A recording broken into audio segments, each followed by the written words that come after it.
from a guy who just quit because his fraudulent activities have been uncovered. Look, Tim Walz is a joke. His entire administration has been a joke. The idea that he's some sort of freedom fighter, he's not. He's a guy who has enabled fraud and maybe in fact has participated in fraud. That's what this new Assistant Attorney General position is going to find out. I don't care what Tim Walz says. I care about getting to the bottom of this fraud for the American people, and I care about enforcing the nation's immigration laws. That's what we're going to stay focused on. Vice President, on a related question here. I mean, Democrats have... Here's the simple fact. What we're going to do is make it easier for the American people's administration to enforce the American people's law.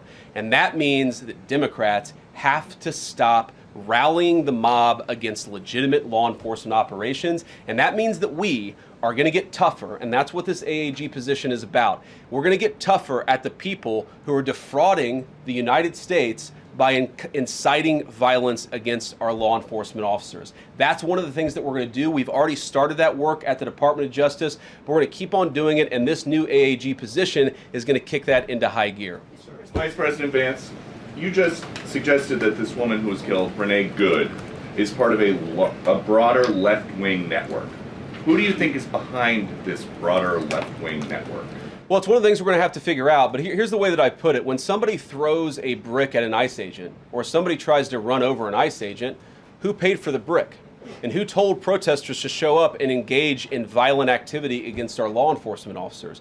You see, just with this most recent terrible incident in Minneapolis, you see friends of this woman's or other people who are eyewitnesses saying basically that she was there to engage in obstruction of a legitimate law enforcement operation. How did she get there? How did she learn about this? There's an entire network, and frankly, some of the media are participating in it, that is trying to incite violence against our law enforcement officers. It's ridiculous, it's preposterous, and part of our investigatory work is getting to the bottom of it. Who's funding it, who's supporting it, who's cheerleading it, and of course, if there's illegal activity related to that, we're gonna get to the bottom of that and prosecute it where we can.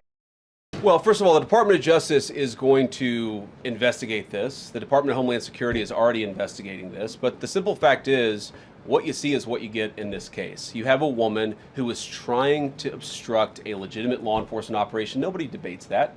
You have a woman who aimed her car at a law enforcement officer and pressed on the accelerator. Nobody debates that. I can believe that her death is a tragedy while also recognizing that it's a tragedy of her own making and a tragedy of the far left who has marshaled an entire movement, a lunatic fringe, against our law enforcement officers.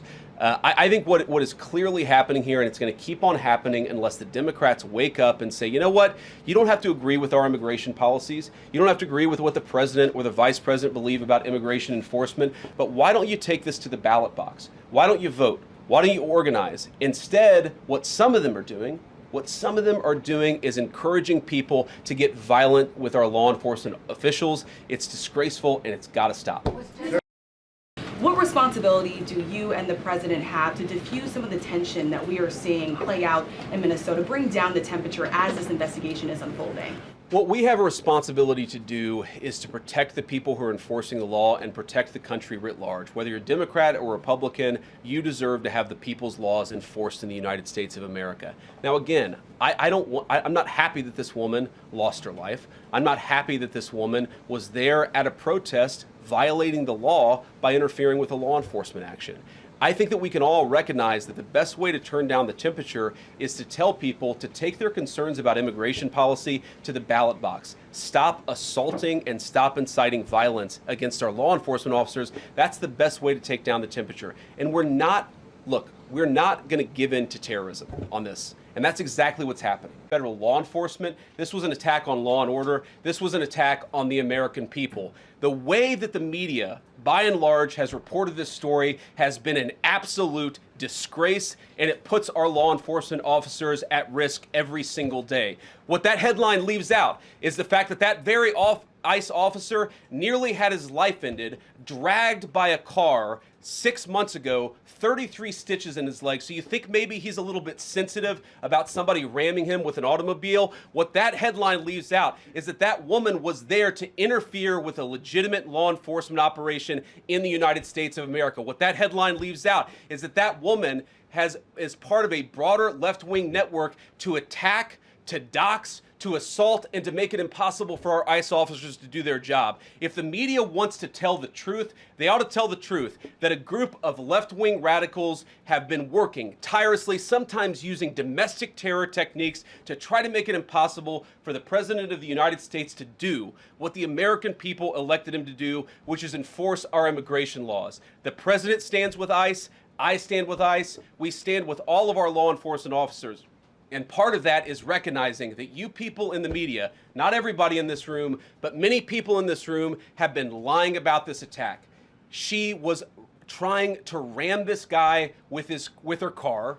He shot back. He defended himself. He's already been seriously wounded in law enforcement operations before, and everybody who's been repeating the lie that this is some innocent woman who was out for a drive in Minneapolis when a law enforcement officer shot at her, you should be ashamed of yourselves.